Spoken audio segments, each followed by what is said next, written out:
voi, benvenuti alla puntata numero 261 di Tutto Bene TV. Nel corso di questo appuntamento parleremo della chirurgia oncoplastica mammaria. Lo faremo insieme ad un professionista in studio. È con noi il direttore dell'unità complessa di senologia dell'azienda ospedaliera Marche Nord, il professor Cesare Magalotti. Benvenuto. Grazie dell'invito. Grazie a lei per aver accettato.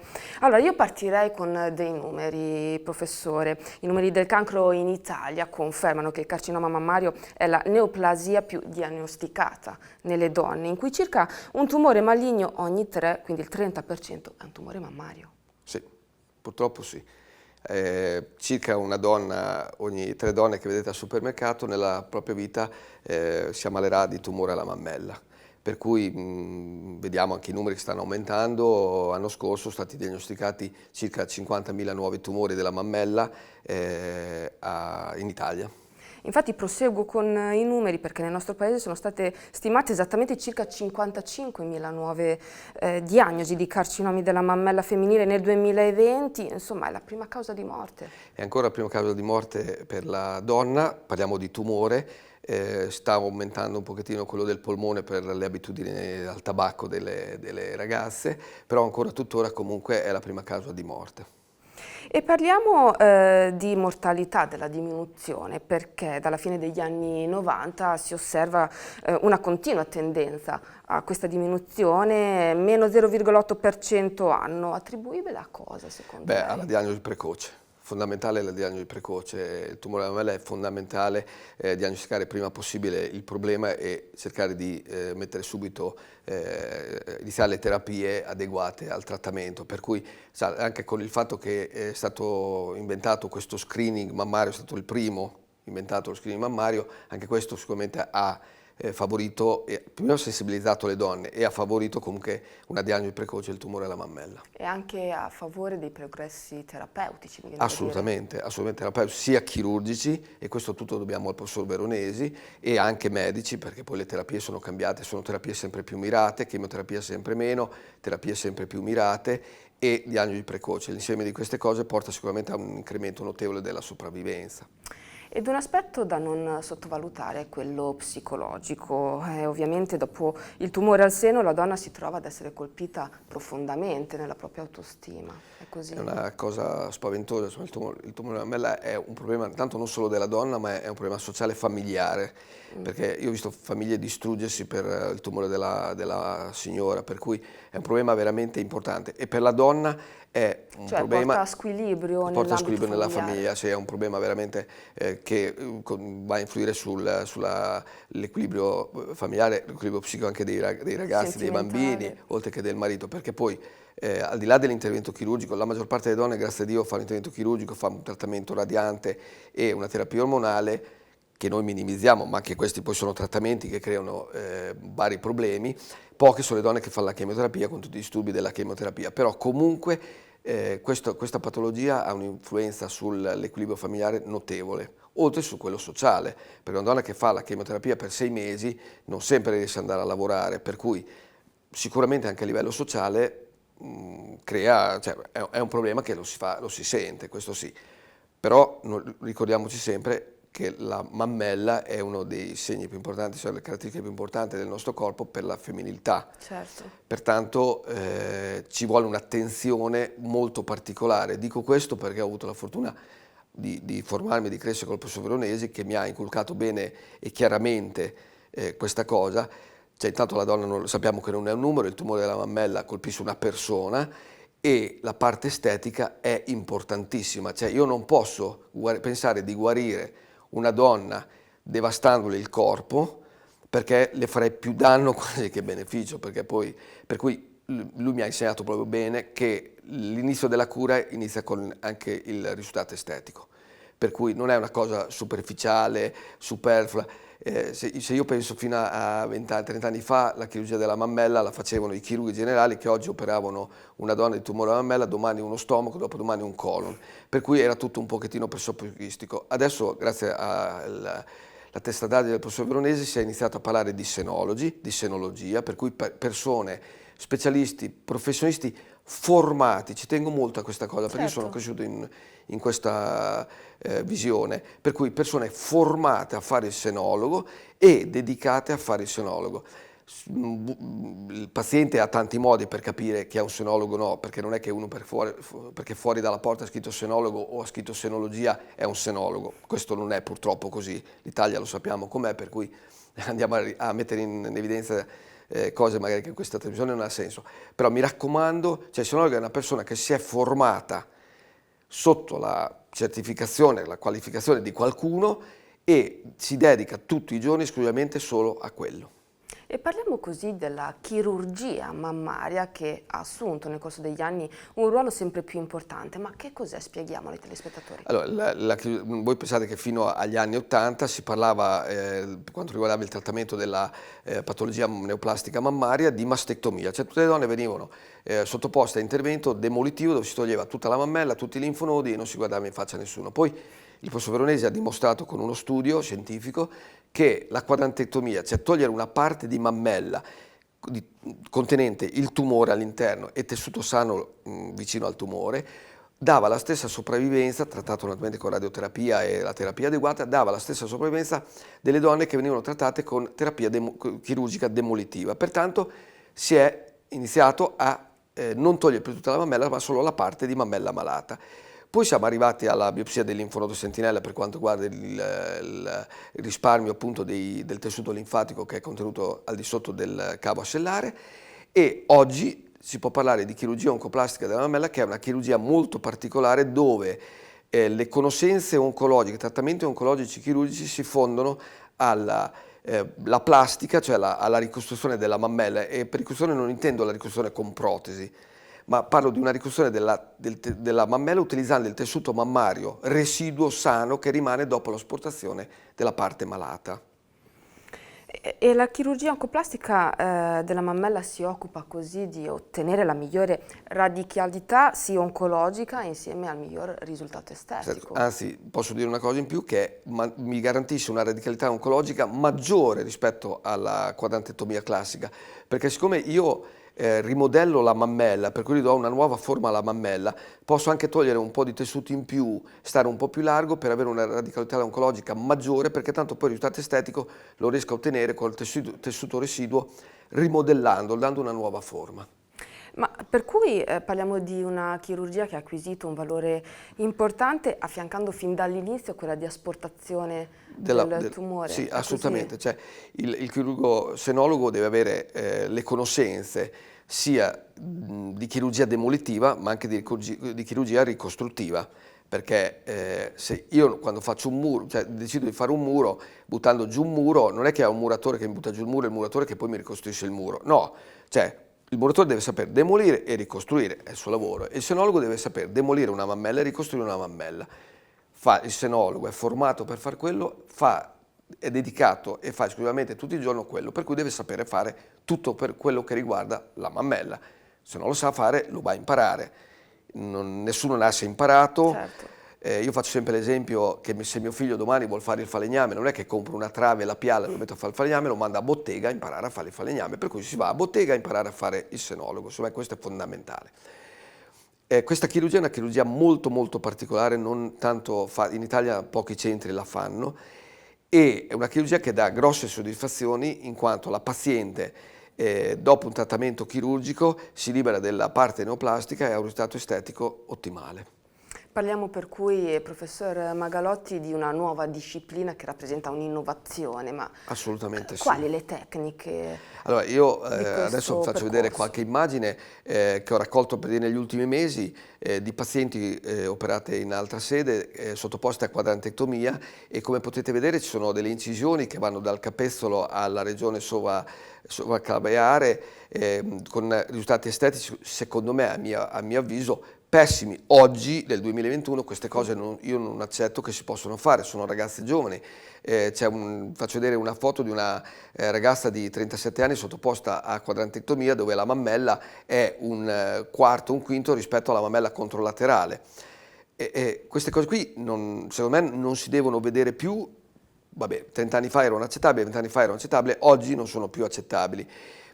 Adesso faccio vedere anche delle foto comunque di pazienti affette da tumore alla mammella e faccio vedere la foto, vedete la foto prima dell'intervento chirurgico con il segno comunque visibile dove è localizzato il tumore e subito dopo la foto della paziente trattata con chirurgia oncoplastica.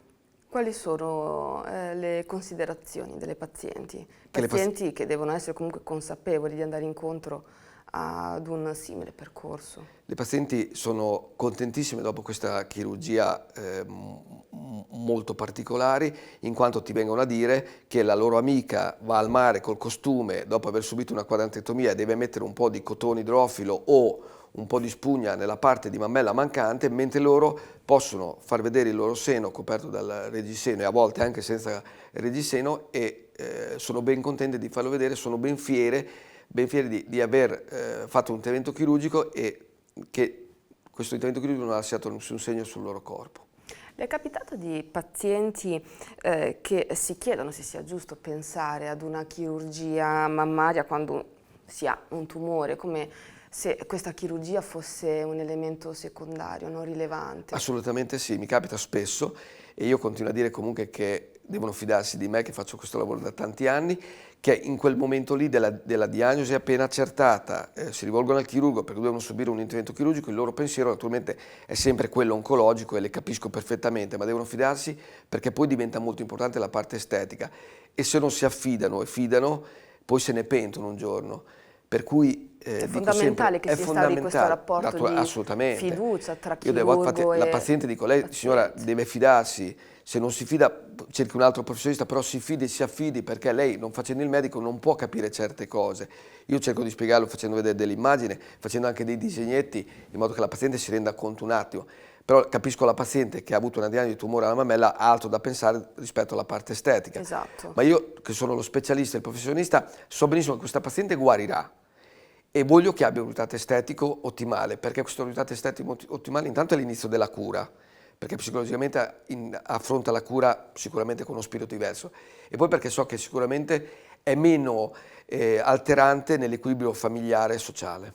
Quanto è difficile per un professionista comunicare questo genere di procedimento? Beh, io ho avuto un grandissimo maestro che è il professor Veronesi, che insomma era un grandissimo comunicatore, ho avuto la fortuna di stare proprio vicino a lui, per cui l'ho visto tantissime volte parlare con il paziente. Ecco sì, la comunicazione è importante. Secondo me, come comunicare? Secondo me è come, io penso sempre, se questo problema l'avessi io addosso, o mia figlia, o mia moglie, o mia mamma. Per cui in quell'attimo penso, ecco, stanno parlando con me e mi stanno spiegando quello che ho e quello che devo fare. Per cui io cerco di spiegare al paziente quello che l'aspetterà come se lo spiegasse un professionista a me. Io rispetto questa cosa qua. Un altro ambito che vorrei affrontare con lei è quello relativo alla sfera sessuale.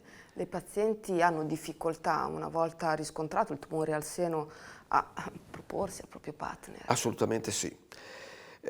Lo raccontano, molte volte è anche il partner che ha paura di toccare perché la paziente la moglie è stata operata, per cui ha paura, in realtà non si rompe niente, per cui secondo me ci vuole un po' di tempo e qualcuno magari che li aiuti per raggiungere l'equilibrio di prima.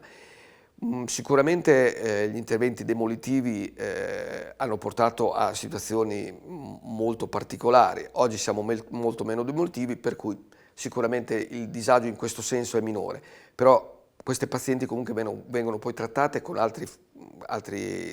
subiscono altri trattamenti, ad esempio la radioterapia, la chemioterapia, l'ormonoterapia.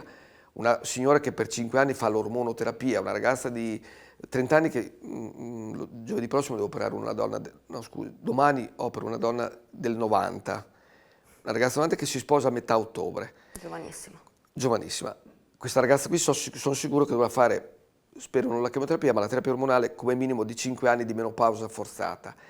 Tutti i problemi legati alla menopausa questa ragazza li avrà ed è una ragazza di 30 anni, per cui immaginate il problema, nel senso, oltretutto questo ha il problema anche di un'eventuale gravidanza, perché una ragazza di 30 anni io non posso compromettergli la gravidanza, capito? Per cui entriamo in un ambito molto molto particolare. Questa ragazza poi la affiderò a un collega, un amico carissimo che si occupa appunto anche per la gravidanza post trattamento della patologia mammaria, per cui c'era tutto un percorso molto particolare e molta attenzione a Quale sarà il percorso la sfera familiare sessuale. in relazione alla gravidanza? Beh, questa ragazza In tal potrebbe senso. fare solamente, ad esempio, la terapia ormonale, il blocco ormonale completo solamente per 2 anni invece di 5 anni, per cui avere una gravidanza subito dopo, oppure potrebbe fare una stimolazione per raccogliere poi gli ovociti, congelarli e utilizzarli successivamente. Per cui sono tante le cose che si possono fare in queste ragazze, basta che loro parlino, dicano al professionista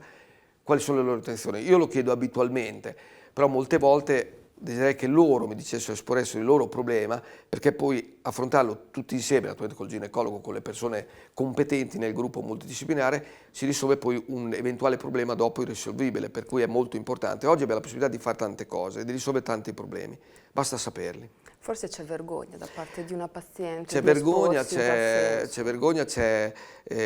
pensano magari Paura solo a anche del paura, ma giudizio, molte volte probabilmente. pensano a quella parola carcinoma, tumore, è una parola molto pesante, molto forte, Forte. per cui si focalizzano su quella parola lì e pensano che tutto giri attorno solo a quello. In realtà no, la maggior parte delle donne torneranno a fare la loro vita normale, pertanto devono avere il coraggio e la pazienza di spiegarci le problematiche che hanno, che poi il problema lo risolviamo in modo o all'altro. Questa giovane paziente di 30 anni come ha scoperto il tumore? Toccandosi ha percepito questa tumefazione, è andata dal professionista corretto, col radiologo, e ha fatto tutto il percorso corretto. Purtroppo lo screening in Italia inizia in Romagna a 45 anni, nel resto d'Italia a 49 anni e prevede una mammografia solo ogni 2 anni e secondo me bisognerebbe riguardarlo perché è un pochettino scarno come screening, però Sarebbe da meglio rivedere. questo che niente, ecco. Certo, assolutamente. Sicuramente ognuno di noi ha la fortuna di avere comunque un medico di base che dovrebbe aiutarci anche in questo, chi il ginecologo anche,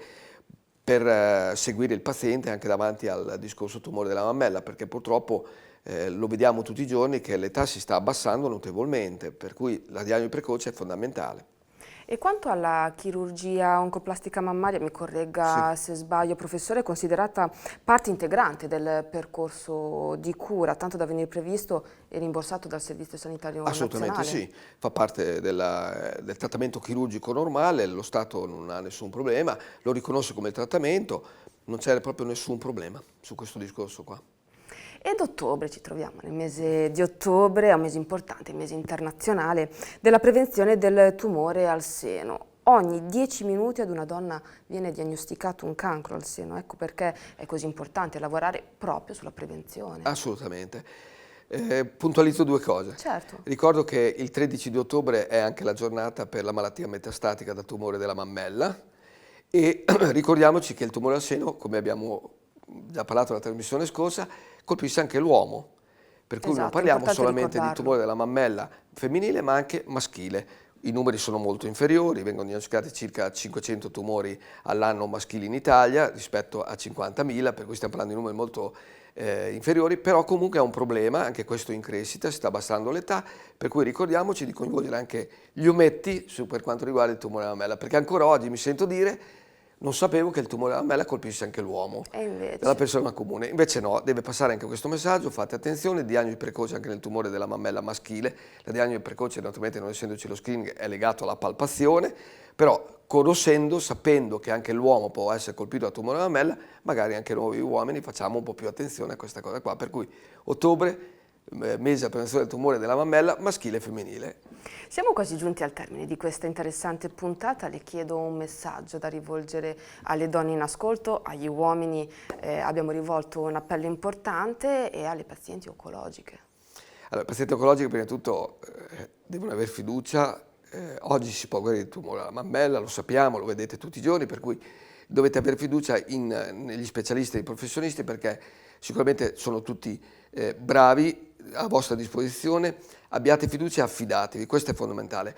Per tutto riguarda le persone che stanno bene, che però possono diventare oncologiche domani, dico gli screening, le informazioni vi arrivano, non abbiate paura a fare gli esami, fate attenzione al vostro corpo in modo molto sereno e tranquillo. La diagnosi precoce, ve lo dirò all'infinito, ve lo dirà qualunque specialista, la diagnosi precoce è fondamentale per la guarigione del tumore alla mammella in modo particolare, ma per qualunque patologia. Il tumore della mammella maschile è ancora più importante della diagnosi precoce perché il tumore della mammella maschile è un tumore considerato molto più aggressivo rispetto a quello della donna, pertanto la diagnosi precoce è fondamentale e non abbiate paura di fare gli esami, non mettete la testa sotto la sabbia. Io sento delle donne che mi dicono io non faccio la mammografia e l'ecografia perché così non so niente e sto bene, per paura. No, per poi queste muoiono, capito? Allora, la diagnosi precoce è fondamentale, fate gli esami, avete la possibilità con lo screening in Italia, in Emilia Romagna, di fare i vostri esami. Quelli che il vostro specialista, il vostro medico di base consiglia di fare, non previsti dallo screening, lo fate, pagateli, andate una volta meno dal parrucchiere, però pagatevi, ma fate gli esami che il medico che vi segue vi consiglia, mi raccomando. E da professionista della chirurgia oncoplastica mammaria cosa si sente di dire? Che è il futuro, questa è la chirurgia, il futuro della chirurgia, affidatevi a specialisti, voi avete la possibilità di vedere i nostri curriculum che sono pubblicati per un decreto ministeriale. Qualora ci fosse qualcuno che ha visto la puntata e la volesse contattare, come fare? Digitate il mio nome, viene fuori anche il mio numero di cellulare personale, per cui non c'è nessun problema. Io faccio ambulatorio anche in Romagna, oppure nel mio ospedale, non c'è nessun problema, però voi digitate sul web il mio nome, viene fuori anche il mio numero di cellulare, non c'è nessun problema, io sono a disposizione per tutti. Quindi parliamo di una chirurgia che sarà il futuro, è il futuro. A mio avviso è imminente. Il futuro. Poi che ancora non abbia trovato molto sbocco, secondo me è dovuto al fatto che ancora non ci sono molti professionisti formati, ma molti solo dedicati, per cui ancora siamo un pochettino indietro. Piano piano arriveremo anche a questo, per cui secondo me la chirurgia oncoplastica della mammella sarà il futuro dei prossimi 10 anni in avanti. Adesso i centri che fanno questa chirurgia sono pochissimi, però nel giro di 10 anni, e io spero di andare in pensione, saranno tanti i centri di chirurgia senologica che metteranno in pratica la chirurgia oncoplastica della mammella. Grazie professore per queste preziose informazioni, grazie al direttore dell'unità operativa complessa di senologia dell'azienda ospedaliera Marche Nord, il dottor Cesare Magalotti. Grazie a tutti voi per l'attenzione, alla prossima puntata con il collega Roberto Ferroli. Arrivederci. Grazie.